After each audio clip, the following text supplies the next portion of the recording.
Well, hello and welcome to PM Express again. And today we are looking at Ghana's housing deficit, and it's so apt. Why do I say that?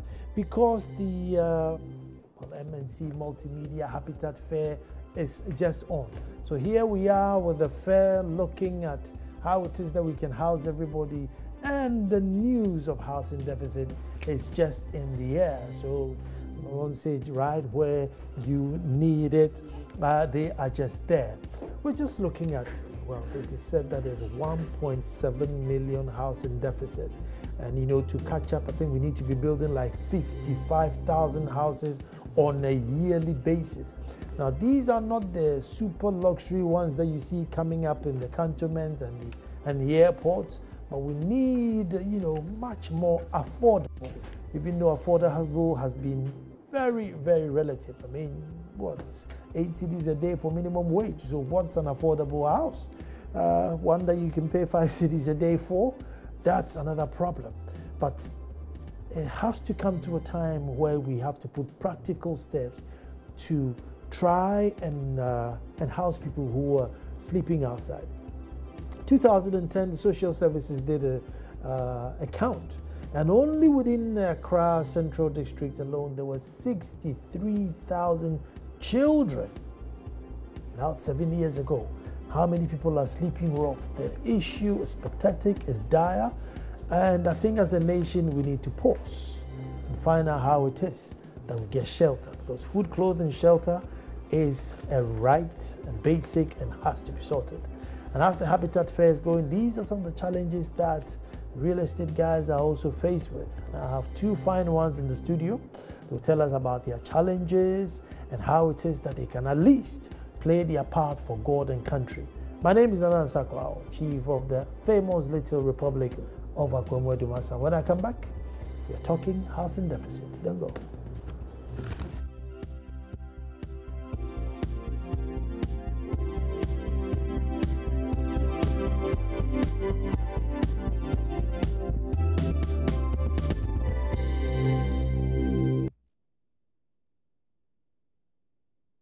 At night, Ghana's housing deficit is boldly magnified as a drive-through town reveals how many people have to sleep in front of shops with the hard concrete floors serving as pillows.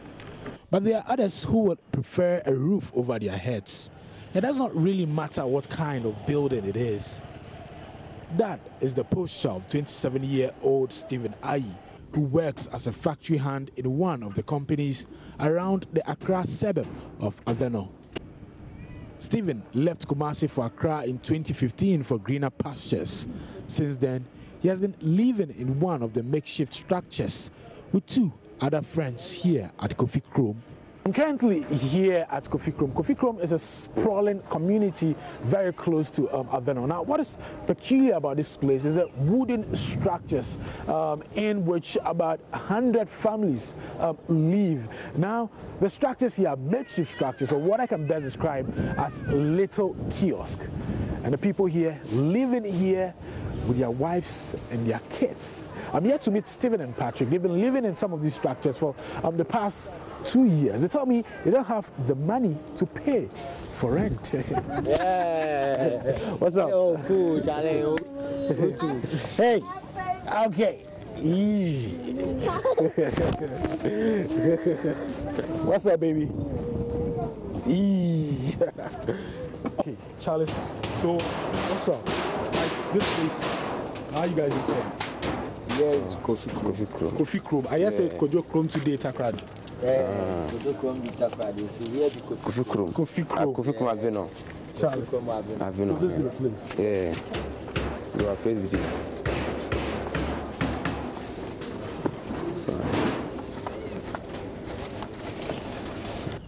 I sit with him on his bed together with his friend Patrick and his two children in the little wooden structure. Stephen narrates to me how his salary of 400 Ghana cedis cannot pay for his rent and any advance charges. 2015, yeah, 2015. 2015, yeah. Okay. Okay, if I did for myself, there's no work. So I was supposed to come here and fight for something small. That's why I'm here. As I did here now, I can't, the money is pay for company inside now. I can't use to rent my house. So how much? How much? If you go, sometimes you go get 3 years, 4 years advance. But as for that money there, I can pay most 20 Ghana, 2,000 Ghana cedis to rent. My first time I entered the company, it started be 350. But now they have increased it to 400. So you say you can't use that money to go and rent a house? I asked for 400 there before the month will finish. Then the money also finished. After 400, how much are you going to save? Stephen tells me how he's able to manage the shack with his other 2 roommates. No, I did night. Somebody today In the afternoon. somebody today. So if I close, then them to close, they can't come. Before I close them, they are not here. At this time, I did inside. So in the night I'll go. Okay. And them too, they will come and sleep at night. Yeah. In the morning too, them too they go. Okay. So you guys basically like run shifts here? Yeah, you're rotating. Wow. But this, if you get, you go live here. But if you don't get, so you go day here at this. so are you able to sleep at night? Nights. Yeah, sometimes I sleep at night too. How can you do? Can't do anything. You go work, you feel tired. So you can't do anything. I mean, you go sleep. You go sleep. The structures here may not be fit for human habitation, coupled with a poor ventilation. But that has not stopped their owners from advertising it for rent, as there are people more than willing to grab them. From Kofikrom in Accra, Maxwell Agbagba.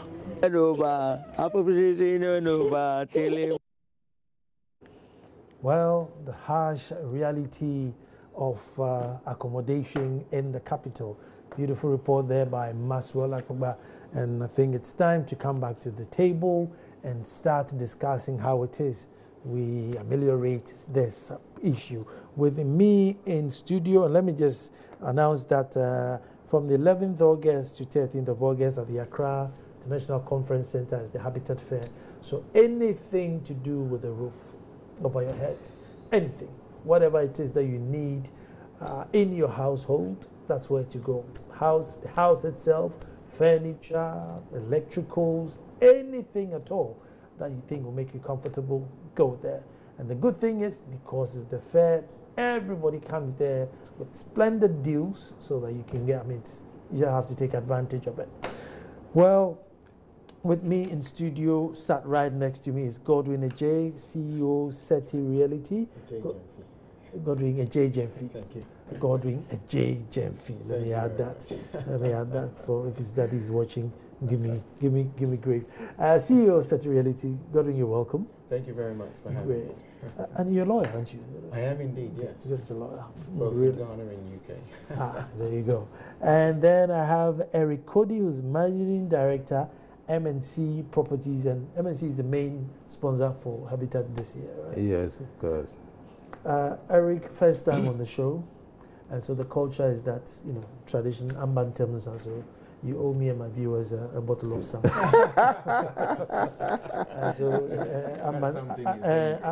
Ambantemsa. Well, let me start with you, Eric. Just, brief summary of MNC.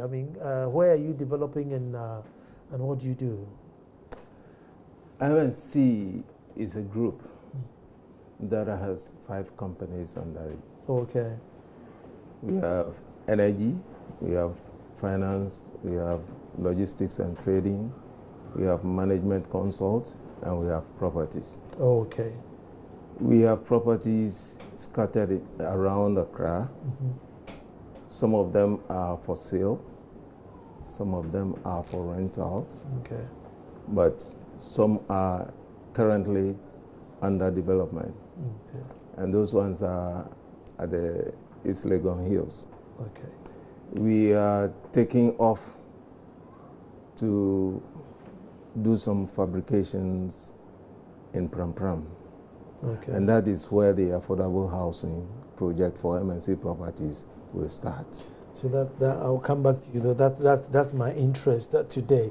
And Godwin, I know you guys are also building all, but I know that you're doing something. You have a project near Pong. That's right. Yeah, Community 25 Pong area. So I want to hear about that because I know that's like the deals of the century now. So what's SETI Realty doing there? Well, let me first of all say that SETI Realty is an offshoot of SETI Brothers. Okay. And in terms of the real estate side, we have developed our flagship project, which is called Nyamidia City Apartments. The members of the bar say you have to speak up. I have to speak up. Yeah. Sure. So our flagship development is called Nyamidia City Apartments. Okay. They consist of 242 units. It's based in Pong. Our development is designed to keep the cost of living very low. Our development is the first major planned community building in Ghana. That means it has shops, it has clubhouse, it has swimming pool, it has sports facility. So basically, everything is within the enclave, and it's a community development with 24-hour security, 24-hour water supply, and also electricity supply. As I said, it is very, very affordable, and it's low-cost living. Everything up to the light switch is energy saving. Okay, that sounds interesting. Is there financial, is it like a bank ATM, something there? Well, we're actually in the middle of negotiating with one of the banks, which I do not wish to name, to actually take up a spot within the enclave of the development. So they will be very soon. That sounds interesting. Now, Eric, we're now going to look at the larger picture and then come back to MNC. I mean, we saw that report there. And so one will ask, what are you guys doing? Are you meeting the market? 1.7 million upside down in terms of housing deposit. What's happening in the market? Well, I've always said that anytime I see people in the streets not having a place to lay their heads, I feel very bad. This is why MNC is coming on board. We are going to address most of those issues. Because I am from Accra here, and for that matter, Lawa. So I will want much more development to come into the city for people in this city to enjoy life. Because going around Accra, I see a lot of dilapidated buildings that have to be either demolished and fresh ones constructed. But it all stems from availability of land, where to settle them before the construction starts, and the acceptance of such people to move is another issue. It had been tried some few years back. It didn't succeed. But I'm hoping that when we are able to come into the fray fully, we'll find a way of addressing those issues, because it is a concern. It is a grave concern to us. Godwin, I mean, Accra, for instance, do we have to replan or just check out of the system? I mean, you take a place like Nima, it's prime. You could probably, put the people in Nima now in half the space they're occupying. I build nice high rise and then use the other high rise to offset whatever it is that you develop for them. I mean, should we start thinking of things like that, or look, it's too late, let's just go to Bronga House? Everybody's saying, look, it's the center of Ghana, go and start a new city there. No, I wouldn't say we should check out, because Ghana is our country, and as a result, we have to do our No, I mean, check utmost out of best. Accra. Check out of Accra. Accra, yeah. No, we shouldn't check out. We shouldn't check out at all. Accra is a capital city, and we have to use our best endeavor to plan and restructure the whole environment. Because the only problem I can see is the issue of congestion and replanning. But let me say this. You mentioned about the 1.7 million housing deficit. For me, it's not just a revelation of a lack of housing units in Ghana, but it is also a revelation on the lack of peace of mind, because without a roof over your head, you can never have a peace of mind. It is also a revelation on comfort, lack of comfort. It's also a revelation on lack of human dignity, because without roof over your head, you can never be comfortable, you can never have a peace of mind, and you cannot feel dignified. So I think it is important, or a duty of all those estate developers to actually do their utmost best and assist the government of the day to eradicate the housing deficit.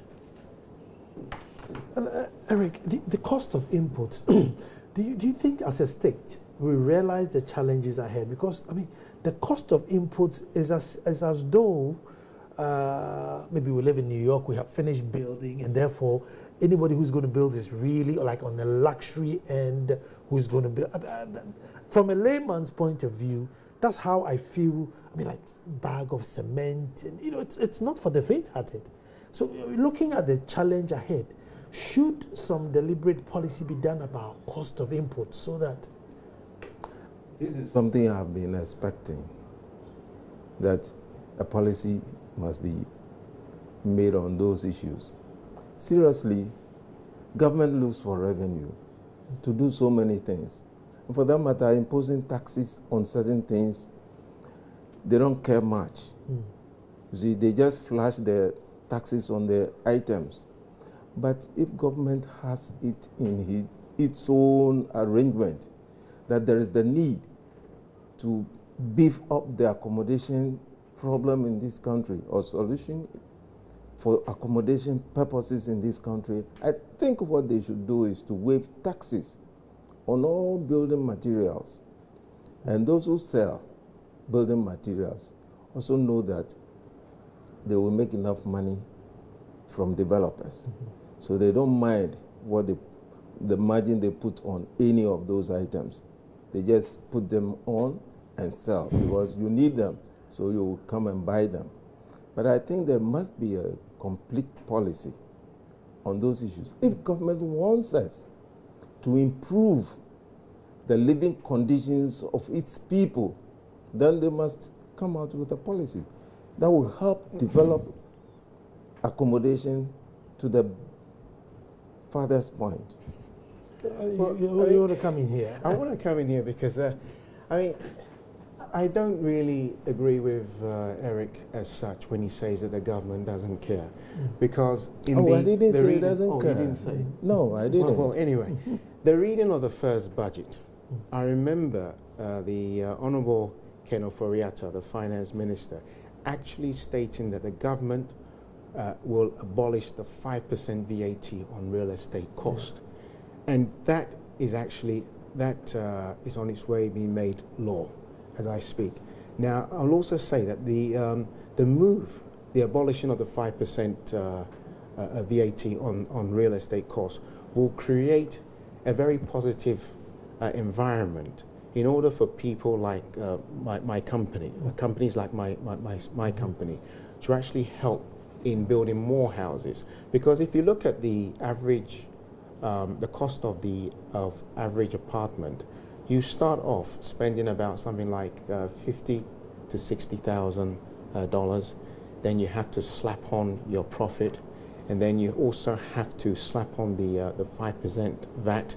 So when you take all that into account, your profit margin is very, very little. So with the abolition of the 5% a VAT on real estate costs, I think it will go a long way in getting real estate companies to actually help eradicate the housing deficit. So I think the government. Let me bring is Eric in trying to here. do something. I think For the viewers' sake, anytime I mention your name, I'll try to mention this. So Eric is from MNC Properties. Yeah. So Eric, come here. You see, I think we need to take a serious look at the taxes that are on the building materials. As a matter of fact, you cannot build without buying materials from the market. Even if you import them, the same taxes will be imposed on them. So those are the things that go into building. And if they are not taking a look at, in what way are you going to build and reduce the cost? You can't. Yeah. But you see, the 5% VAT that they are waiving off, I mean, it's not enough. It's not enough. It is not enough. Who imposed the 5%? Is it not the same government? And they are taking it off. Why not do something about the taxes on other materials? Look at the cost of cement in Ghana. You see, it's over 30 cedis, more than the day's wage of the average worker. You see, we have to take all these things into account. Then give a serious consideration to the issue, because we cannot be talking about affordable houses when everything that must go into it is non-affordable. We can't. Godwin is setting reality. Godwin, if you look at the price of cement and you look at the daily wage as Eric just mentioned, and then you go to the likes of UK, you look at the minimum wage at what is it, 30 pounds or whatever that thing is. No, the minimum wage, I think, is currently stands at £7 an hour. £7 an hour. Yeah, so times 5. Okay, so it works at 30 cedis. Some say. Take it 8 hours. Yeah, and for 8 hours. Yeah. £56. Yes. Yeah. You see, £7 an hour, right? Yes, £7 an hour. And then we have 8 cedis a day. And you can buy cement at B&Q for like £5 or even less. £3.85, you can buy cement. Even then, I think all of them more. think I think of building, because they have the houses that they can walk into. You see, I think. So if you look at that comparison, I mean, it makes your automatically you are just left with the cream of the crop to be able to enter the housing market. Yes, but I agree with you. But I think also what this country needs is a national definition of what is affordable housing. As we speak, we do not have a definition. If you look at countries like the United States, Australia, New Zealand, and even in UK, they all have a definition of what is affordable housing. And I think if we can have a national definition of affordable housing, it will act as a benchmark, to guide us, the real estate companies, when we are actually putting up what should be affordable housing. Now, from my definition of affordable housing is that an apartment or a house, which one should not be spending more than 30% of their salary in acquiring.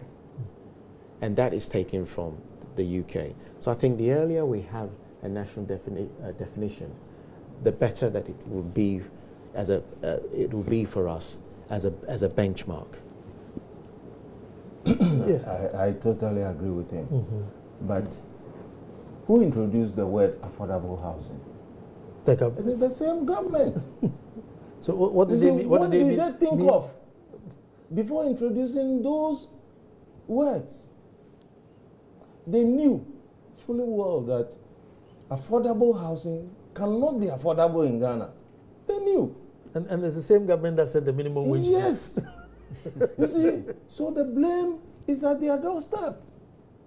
Like he said, if we should have a policy that will address this situation, I think government will sit up and say, no, my people in this country need affordable houses. So let us do it in a way that will suit them. Because at 55,000 properties a year, I mean, that's a whole lot. How are you going to realize that? And you're not talking about, we're talking about people who are living in, you know, wooden shacks. I mean, there was one that was to rent. Can you believe it? They were renting wooden shacks. So that's a major issue. I'm going to take a quick break. When I come back, land issue. You know, my colleague chiefs, oh my God. You know, they sell you the land. By the time you come back, somebody else has bought it. Odi Crow says, well, forget it. It's not for the chief. It's for me. How are real estate dealers dealing with this land issue? Because it all factors into the price of the houses that we are buying. Don't move.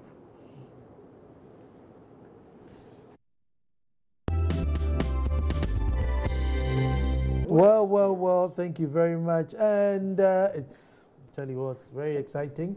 The show never ends. It just keeps going on. And for an Habitat show, I'm telling you, this is big.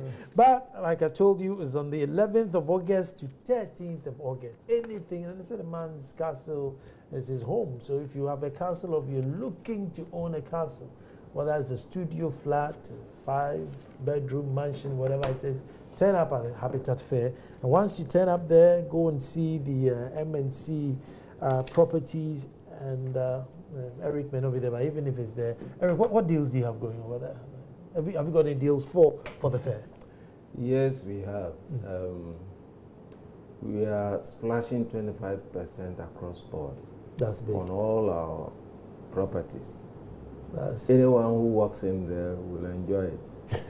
Because we are not discriminating. We are not discriminating. Read my lips. We are giving everybody the opportunity 25%. To own something. Okay. That is the reason why. You see, I earlier said that I feel bad when I see people in the streets without having a place to lay their heads. So I think I have made an effort to 25%. You don't want to miss that. But not MNC there alone. I mean, City Realty is also going to be there. What's on offer? If I want to live in that commune, can I call it commune? Yeah, you can indeed. Yeah, yes, that commune, so I don't. With shared facilities, you know, such as swimming pool and sports facility. We are offering 10%. Okay. 10% across board. And also, we will actually assist you in receiving a mortgage. Okay. We work with a number of mortgage institutions. Can I name them? Yes. We work with Ghana Home Loans. We also work with HSBC. We also work with Stanbic. We will assist you with the process. Okay. As well as offering you 10%. I see. That's not bad. But is it easy to go through the process? Oh, it's very easy. It's very, very easy. You see one, you like it, you pick it, leave a deposit, Yes, at every stage of the process, you'll be assisted by a member of the mortgage team, including right from filling in the forms to providing a number of informations which you may be experiencing in obtaining. So it's very easy. You'll be assisted all the way through. And I think generally people are actually frightened to look into mortgages. And one of the things that we will be doing at the fair is taking people through the process in order to eradicate that fear. Now, two things. This is probably very selfish, or that's me. Now, two things. Do you have ones that are ready where, if I need to move in quick, I can go in? And then two, do you have ones that are not quite ready so that if I just want some wall shifted back or shifted forward, I can come and make a few changes? Well, we have 242 apartments. Okay. They are all ready. Okay. We have about 70 which are currently being occupied. Now, if you want to check, you can go onto our website, which is www.setirealty.com, whereby you will see a video of the apartments. www.setirealty.com. Okay. Yes. Then get the number ready because I'll come back to you for the number. And let me go to Eric. Eric, on your properties, the same thing. I mean, do you have houses that I can move in immediately? And do you have ones that if I want the walls moved a Yes, bit? we have. Yes, we have.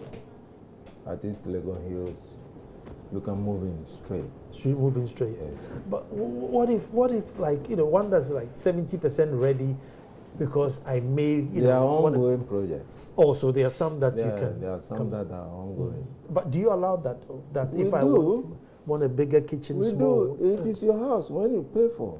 And in fact, when you pay 60%, we give you the key. Okay. After 60%, you get the key. We give you the key.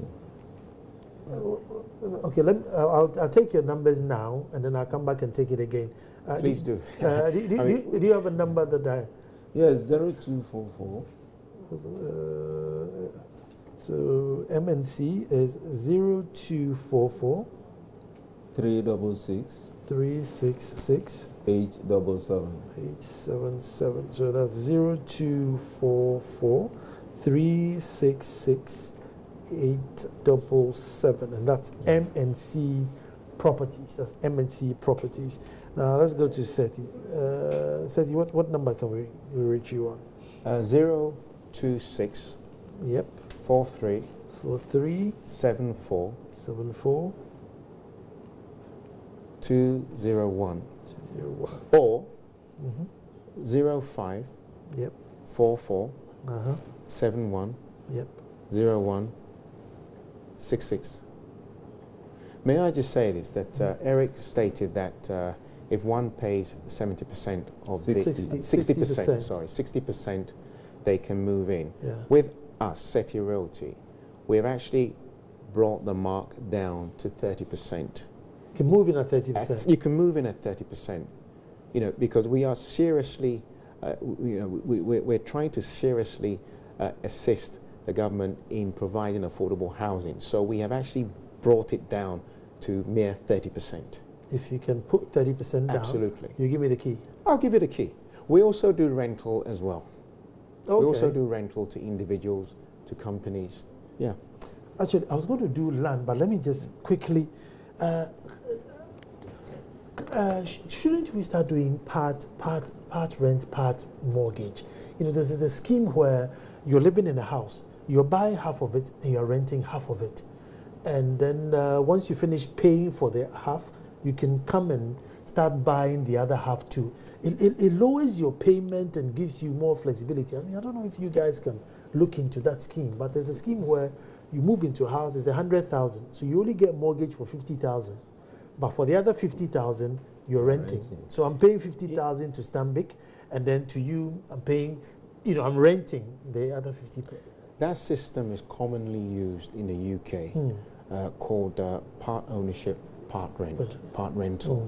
And it's a system that I've actually brought in as SETI Realty. Okay. We're actually doing it. It's part of our dual scheme.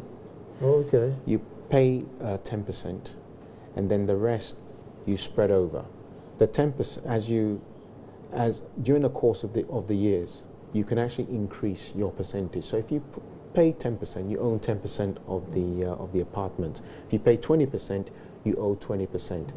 And you know, as your percentage increases, you will actually own the apartments once you hit 100%. I think one day I'll get you in so that we actually explain it well, because Yeah, sure. it's very good for first-time buyers. You know, you want a 3-bedroom house, but you can really afford a 1-bedroom house. So you move in, you buy a little bit of the house and rent a little bit of it, and then you're home and dry. But land, Eric, what are the challenges with land? Well, land disputes is a canker. It's an old thing that has happened over the years. We were born to experience it. We have experienced quite a lot of them. But the point is that before you jump into a situation like that, you must look. You cannot just go and say, I want to buy land, when you have not satisfied yourself with the ownership. See, most people have burnt their fingers because they did not look before they leaped. And that is very unfortunate. I'm not saying they are not wise. No. But Sometimes it just circumstances circumstances might have led to that. You might have trusted somebody who you believe can give you something genuine, but it turned out to be something fictitious at the end of the day. It was because of the trust you had for the person that led you into that. But I think all of us must be very careful, look before we leap. For instance, if I want to buy a land in this country, no pesewa will get out of my pocket until I'm satisfied that I can buy that land.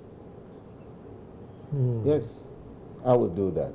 But so if I'm looking for a land for development, I must go to the farthest point in ensuring that you own this land. I own this land.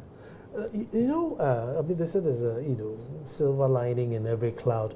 I think it's good because most of my diasporan friends who talk about buying a house would want to buy from established companies like you because they know that, look, once I buy, nobody's going to come and tell me about land issues. So sometimes, there's a good side. We do all the cross-checking. We make sure what we are getting for you is litigation-free. Yeah. So that next time you can recommend us to another client. So, I mean, our bad habits as chiefs are probably giving you business because now our bad habits more as like chiefs headaches. It's giving you business because now nobody wants to go and just buy a land because they know, land guards, this and that, so he'd rather, come to City Realty or go to MSC, buy it, be done with it. Free mind. Yes, it's true. I mean, as Eric said, the surge in land dispute and the loss of lives to do with sale of or acquisition of land is rather prevalent in Ghana. And I must say, it is all largely due to lack of due diligence. Some people just go in headfirst. They don't do their due diligence. And also, I must say that it is also caused as a result of corruption and the lack of enforceability of the law. I mean, as we speak, there are checks in place, but it's the enforcement of the law which is also causing this canker in our system. There are, for example, land registration, a system of registration of titles, system of registration of deeds, but it is the enforcement. And unless we can tackle these corruptions and then educate prospective buyers of land to do their due diligence, this issue will never stop. To buttress his point, recently I read in the papers that you can submit your documents to Lands Commission and go and rest. And it will go through the system and you'll be called to come for your speak up a bit for me because that's yellow important. card. You see, I hope that kind of system is still working so that it eradicates the problem of going through the hustling and bustling. You see, a lot of people found it very, very expedient to do that. Yeah. And, I have a friend who took his documents to the Lands Commission. He was told to go and rest. I think at that time the system started working freshly. And so he had his land title certificate in no time. But I don't know whether it's still working the same way. Let's hope it's still working. But let's do a bit of law here, Godwin. We always hear the two parties who bought the land disputing, but the guy who sold to both of them is never in the limelight. What's the immunity for the guy who did the double sale? But rather you hear the feuding parties, I bought it, he bought it, so we go to court. But you who sold it to us, you never seem to be in there. May I say this, is that the person or the seller is never immune. There's no law that says that the seller is immune from a prosecution or being sued. That does not exist. It's just the way that the lawyers tackle the case. I mean, for me, I'm handling a number of multiple cells. And what I always do, as a good practice, I rope the seller into it. I rope the seller into it because it's always important to set an example that you cannot double sell and sit back and let the purchasers fight it out. It's totally unfair. And also, may I come back to the issue of enforceability? Time and time again, when we have multiple sales and you are confronted by land guards and you go and report it to the police, sometimes it's a challenge to get the police to even visit the land and stop work. It's a challenge. So we need a system whereby enforcement will be taken seriously. Will be taken seriously, because at times, I must say, the police themselves do not help the situation. Let me go to Eric on this one. How have you survived in all these high cost of materials, land litigation? I mean, it's not an easy terrain to play. So how has MNC done it? Well, firstly, it is the grace of God. And secondly, it is expertise. You know, we don't rush into doing things. We take our time. So where things are not easy to approach, we just backtrack and get things in readiness before we move on. So we always check our balances and make sure we are capable of moving before we move. And also, Eric, I hear, well, not here, but that the other workers, the artisans from the Togo, Mali, are more hardworking than the Ghanaian ones. Is it true? It is true. It's not fallacy. I don't think so. It is true. It is true. Is it? You see, but mostly depends on the location where you are. Oh, okay. You see, if the Togolese cannot come to where you are, of course you'll be compelled to employ any other person available. But once you get them, they seem to be... But once you get them, what they are supposed to do in a day, they do it. If you give them additional task, they will accomplish it. Because they are working for money. Yeah. You give them that task with an incentive. And he does it. You don't find that with your workers? Because we don't. I've been know sites where there are Chinese people, camped in container shops and working 24 hours. And by 11 o'clock, you go there, they're still there, pouring concrete. And they always complain that, look, the Ghanaians, by 3 o'clock, they'll be washing their headpans, ready to leave.